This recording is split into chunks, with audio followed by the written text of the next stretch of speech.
ವರ್ಷ ಭವಿಷ್ಯ 2013 ವಿಶೇಷ ಕಾರ್ಯಕ್ರಮಕ್ಕೆ ಸ್ವಾಗತ ವೀಕ್ಷಕರೇ. ಎಲ್ಲರೂ ಕೂಡ ಹೊಸ ವರ್ಷದ ಸಂಭ್ರಮದಿಂದಾರೆ. ಜೊತೆಗೆ ಒಂದು ಆತಂಕ ಕೂಡ ಕಾಡೋದಕ್ಕೆ ಆರಂಭ ಆಗುತ್ತೆ. ಈ 2013 ಏನೆಲ್ಲ ವಿಶೇಷತೆಗಳನ್ನು ತಗೊಂಡ್ಬರುತ್ತೆ, ಏನಾದರೂ ಆಪತ್ತು ಕಾದಿದೆಯಾ, ಯಾವೆಲ್ಲ ವಿಷಯಗಳಲ್ಲಿ ತೊಂದರೆಗಳಾಗುತ್ತೆ, ಯಾವೆಲ್ಲ ವಿಷಯಗಳಲ್ಲಿ ಲಕ್ ಕುದುರುತ್ತೆ ಅನ್ನೋ ಕುತೂಹಲ ಎಲ್ಲರಲ್ಲೂ ಇರುತ್ತೆ. ಹಾಗಾದ್ರೆ ಬನ್ನಿ ಈ ವರ್ಷ ಭವಿಷ್ಯ ಏನು ಹೇಳ್ತಾ ಇದೆ ಅಂತ ತಿಳ್ಕೊಳ್ಳೋಣ. ಮತ್ತೊಮ್ಮೆ ಕಾರ್ಯಕ್ರಮಕ್ಕೆ ಸ್ವಾಗತ. 2013ರ ಭವಿಷ್ಯ ತಿಳಿಸ್ಕೊಡೋದಕ್ಕೆ ವಿಶೇಷ ಅತಿಥಿಗಳು ನಮ್ಮ ಜೊತೆ ಇದ್ದಾರೆ. ಅವರನ್ನ ವೆಲ್ಕಮ್ ಮಾಡೋಣ. ಮೊದಲಿಗೆ ಶ್ರೀ ಗೋಪಾಲಕೃಷ್ಣ ಶಂಭು ಪಂಡಿತರು ನಮ್ಮ ಜೊತೆ ಇದ್ದಾರೆ. ಪಂಡಿತರೇ, ಕಾರ್ಯಕ್ರಮಕ್ಕೆ ಸ್ವಾಗತ. ನಮಸ್ಕಾರ. ಇನ್ನೊಬ್ಬ ಖ್ಯಾತ ಜ್ಯೋತಿಷಿಗಳಾದಂತಹ ಶ್ರೀ ಕಬ್ಬಿಯಾಡಿ ಜಯರಾಮಾಚಾರ್ಯರು ನಮ್ಮ ಜೊತೆ ಇದ್ದಾರೆ. ಆಚಾರ್ಯರೇ, ಕಾರ್ಯಕ್ರಮಕ್ಕೆ ಸ್ವಾಗತ. ಕೃತಜ್ಞತೆಗಳು. ನಮಸ್ಕಾರ. ಜೊತೆಗೆ ಗೋಪಾಲಕೃಷ್ಣ ಹೆಗಡೆ ಅವರು ನಮ್ಮ ಜೊತೆ ಇದ್ದಾರೆ. ಹೆಗಡೆ ಅವರೇ, ಕಾರ್ಯಕ್ರಮಕ್ಕೆ ಸ್ವಾಗತ. ನಮಸ್ಕಾರ. ಹಾಗೂ ನ್ಯೂಮರಾಲಜಿಸ್ಟ್ ಆಗಿರುವಂತಹ ವಿಜಯ್ ಕುಮಾರ್ ಅವರು ನಮ್ಮ ಜೊತೆ ಇದ್ದಾರೆ. ವಿಜಯ್ ಕುಮಾರ್ ಅವರೇ, ನಿಮಗೂ ಕೂಡ ಕಾರ್ಯಕ್ರಮಕ್ಕೆ ಸ್ವಾಗತ. ಸೊ 2013ಕ್ಕೆ ಅಡಿ ಇಡ್ತಾ ಇದ್ದೀವಿ. ಎಲ್ಲೆಲ್ಲೂ ಸಂಭ್ರಮದ ಜೊತೆಗೆ ಒಂದು ರೀತಿ ಕುತೂಹಲ ಎಲ್ಲರಲ್ಲೂ ಮನೆ ಮಾಡಿದೆ. ಈ ವರ್ಷ ಏನೇನಾಗುತ್ತಪ್ಪ, ಯಾವ್ಯಾವ್ದು ಕಾದಿದೆಯೋ, ಅಥವಾ ನಮಗೆ ಹೆಂಗೆ ಜೀವನ ನಡೆಸ್ಕೊಂಡು ಹೋಗುತ್ತೋ 2013ರಲ್ಲಿ ಅಂತ. ಸೊ ಪಂಡಿತರೆ, ಏನು ಹೇಳೋದಕ್ಕೆ ಬಯಸ್ತಾರೆ 2013ರ ಬಗ್ಗೆ? ಖಂಡಿತವಾಗಿಯೂ ಇದು ನಾವು ಇಸ್ವಿಗೆ ಪ್ರಾಧಾನ್ಯತೆ ಕೊಡೋದಿಲ್ಲ. ಯಾಕೆಂದರೆ ಜ್ಯೋತಿಷ್ಶಾಸ್ತ್ರ ಸಂವತ್ಸರ ಪರಂಪರೆಯಿಂದ ಬಂದಿದೆ. ಇನ್ನು ಈ ಮಾರ್ಗಶೀರ್ಷ ಮಾಸ ಅನ್ನೋದು ಕೃತಯುಗ ಆದಿ ಆರಂಭದ್ದು. ನಮಗೆ ಯಾವಾಗಲೂ ಯುಗಾದಿಗಳೇ ಆರಂಭ, ವಸಂತ ಮಾಸ. ಯಾಕಂದರೆ ಈಗ ನಾವು ವರ್ತಮಾನ ಇರೋದು ಕಲಿಯುಗ. ಈ ಕಲಿಯುಗ ಆರಂಭ ಆದದ್ದು ಚೈತ್ರ ಮಾಸದಿಂದ. ಹಾಗಾಗಿ ಚೈತ್ರ ಮಾಸದ ಪ್ರತಿಪತ್ತನ್ನು ನಾವು ಹೊಸ ವರ್ಷ ಅಂತ ಆಚರಣೆ ಮಾಡ್ತೇವೆ. ಆದರೆ ಇಂದಿನ ಬದುಕಿನಲ್ಲಿ ಜನರಿಗೆಲ್ಲ ಅನುಕೂಲ ಮತ್ತು ಸುಲಭವಾದಂಥ ಒಂದು ಇದು ಪಾಶ್ಚಾತ್ಯರದು, ನಮ್ಮದಲ್ಲ. ಕೇವಲ 2013 ಇಸ್ವಿ ಮಾತ್ರ ಗೊತ್ತಾಗತ್ತಲ್ಲ. ಕಲಿಯುಗ ಬಂದು 5111 ವರ್ಷ ಕಳೆಯಿತು. ಅಂದರೆ ಕಲಿಯುಗ ಬಂದು 3000 ವರ್ಷದ ನಂತರ ಶಕ ವರ್ಷಗಳು ಪ್ರಾರಂಭ ಆಗಿದೆ. ಹಾಗೆ ಇದರಲ್ಲಿ 3 ಪ್ರಕಾರ ಇದೆ. ಇವತ್ತು ನಾವು ಹಿಂದೂಗಳದನ್ನು ಈ ವರ್ಷ ಭವಿಷ್ಯ ಅಂತ ತಗೊಳ್ತೇವೆ. ಈ ಮುಸಲ್ಮನರಿ ಈಗಿನ ಕ್ರಿಶ್ಚಿಯನ್ಸನ್ನು ನಾವು ಈ ಕ್ರಿಸ್ಮಸ್ ಅಂತ ತಗೊಳ್ತೇವೆ.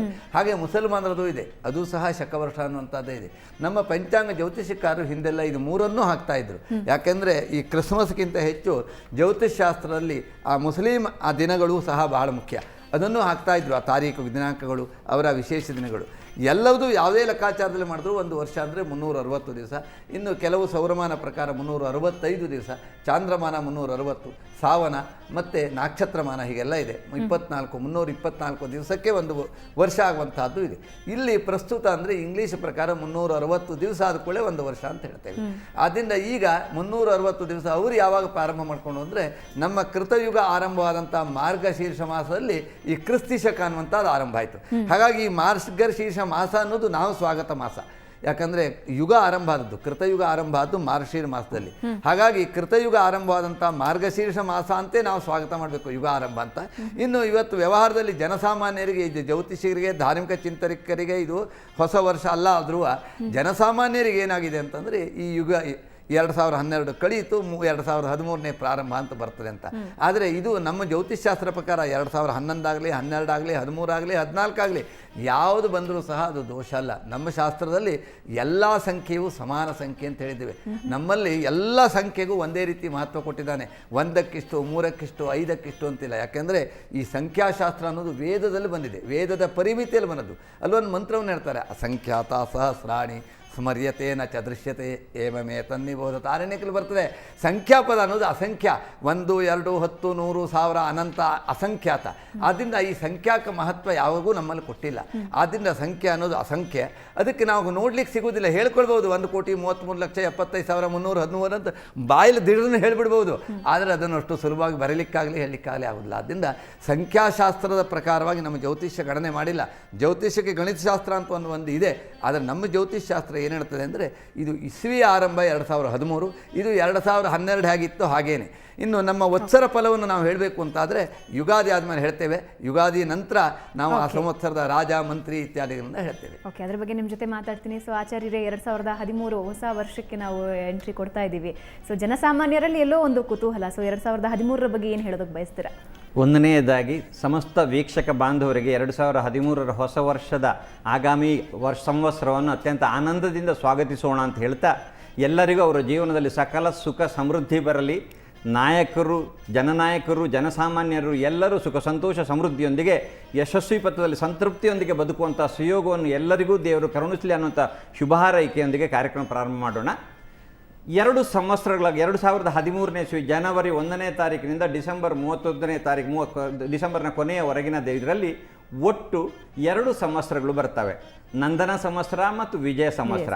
ಈ 2 ಸಂವತ್ಸರಗಳಿಗೆ ನಾವು ಅದರ ಆಧಾರದಲ್ಲಿ ಮತ್ತು ಒಟ್ಟಂದದ ಆ ಕಾಲದಲ್ಲಿ 12 ರಾಶಿಗಳಲ್ಲಿ ಗ್ರಹರೆಲ್ಲ ಹೇಗಿರ್ತಾರೆ ಅನ್ನುವ ಆಧಾರದ ಮೇಲೆ ಪ್ರಪಂಚಕ್ಕೆಲ್ಲ ಹೇಗಾಗ್ತದೆ, ವ್ಯಕ್ತಿಶಃವಾಗಿಯೋ ಅಥವಾ ಸಾಮಾಜಿಕವಾಗಿಯೋ ವ್ಯಾವಹಾರಿಕವಾಗಿಯೋ ಹೇಗಿದ್ದಿತ್ತು ಅನ್ನೋದನ್ನು ನಾವು ಸಮಾಲೋಚನೆ ಮಾಡೋದಿದ್ರೆ ಆ 2 ಸಂವತ್ಸರಗಳಿಗೆ ರಾಜ ಯಾರು, ಮಂತ್ರಿ ಯಾರು, ಅರ್ಘಾಧಿಪತಿ ಯಾರು, ಮೇಘಾಧಿಪತಿ ಯಾರು ಅಂತ ಹೀಗೆಲ್ಲ ವಿಮರ್ಶೆ ಮಾಡ್ಕೊಂಡು ನಾವು ನಿಡ್ಕೊಳ್ಬೇಕು.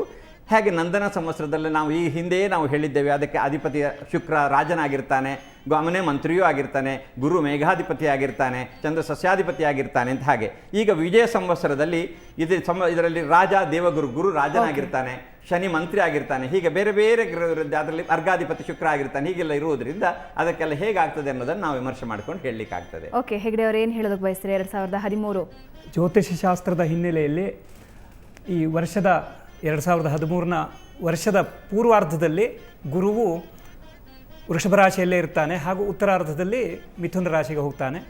ಹಾಗೆ ಪ್ರಧಾನವಾಗಿರುವಂಥ ಶನಿಯೂ ಸಹ ಉಚ್ಚನಾಗಿ ತುಲಾರಾಶಿಯಲ್ಲೇ ಇರ್ತಾನೆ. ಹಾಗಾಗಿ ಶನಿಯಿಂದ ಹೇಳುವಂಥ ಎಲ್ಲ ಫಲಗಳು ಸಹ ಉತ್ತಮವಾಗಿಯೇ ಇರ್ತದೆ. ಗುರುವಿನಿಂದ ಹೇಳುವಂಥ ಫಲ ಏನಿದೆಯೋ ಅದು 2 ಮಿತ್ರರ ಮನೆಯಲ್ಲ ಅವರಿಗೆ. ಶುಕ್ರ ಮತ್ತು ಬುಧನೂ ಸಹ ಮಿತ್ರನಲ್ಲದೇ ಇರುವುದರಿಂದ ಗುರುವಿನಿಂದ ಏನು ಒಳ್ಳೆಯ ಫಲವನ್ನು ಹೇಳಬೇಕು ಅದು ಅದರಲ್ಲಿ ಅರ್ಧದಷ್ಟು ಸಿಗ್ತದೆ ಅಂತ ಈ ಒಂದು 2013ರ ಫಲವನ್ನು ಸ್ಥೂಲವಾಗಿ ಹೇಳ್ಬೋದು. ಓಕೆ, ಇದ್ರ ಜೊತೆ ನಿಮ್ಮ ಜೊತೆ ಇನ್ನಷ್ಟು ಮಾತಾಡ್ತೀನಿ. ವಿಜಯ್ ಕುಮಾರ್ ಅವರೇ, ನ್ಯೂಮರಾಲಜಿ ಬಗ್ಗೆ ನಾವು ಮಾತಾಡೋದಾದರೆ ಇದು ಒಂದು ರೀತಿ ಸ್ವಲ್ಪ ಜನರಿಗೆ ಆತಂಕ ಕೊಡುವಂತಹದ್ದು. ಯಾಕೆಂದರೆ 2013 ಬಿಟ್ಬಿಡ್ತಾರೆ. ಆ 13 ಅನ್ನೋದು ಪಾಶ್ಚಾತ್ಯರಿಗೆ ಅನ್ಲಕ್ಕಿ ನಂಬರ್ ಅಥವಾ ಡೆವಿಲ್ ನಂಬರ್ ಅಂತ ಹೇಳ್ತಾರೆ. ಈಗ ಹೇಗೆ ಅಂತಂದರೆ ಈ ನಂದನಾಮ ಸಂವತ್ಸರ ಲಾಸ್ಟ್ ಹೋದ ವರ್ಷ ಏನಾಗಿದೆ, ನಂಬರ್ 26ರಿಂದ ಕಮೆನ್ಸ್ ಆಯಿತು. 26 8 ನಮಗೆ ಬ್ಯಾಡ್ ಲೆಗ್ ಅಂದರೆ ಶನಿ ನಂಬರು 8 ಅಂತ ಹೇಳಿ. ಈಗ ಈ ವಿಜಯನಾಮ ಸಂವತ್ಸರ 27ರಿಂದ ಕಮೆನ್ಸ್ ಆಗುತ್ತೆ.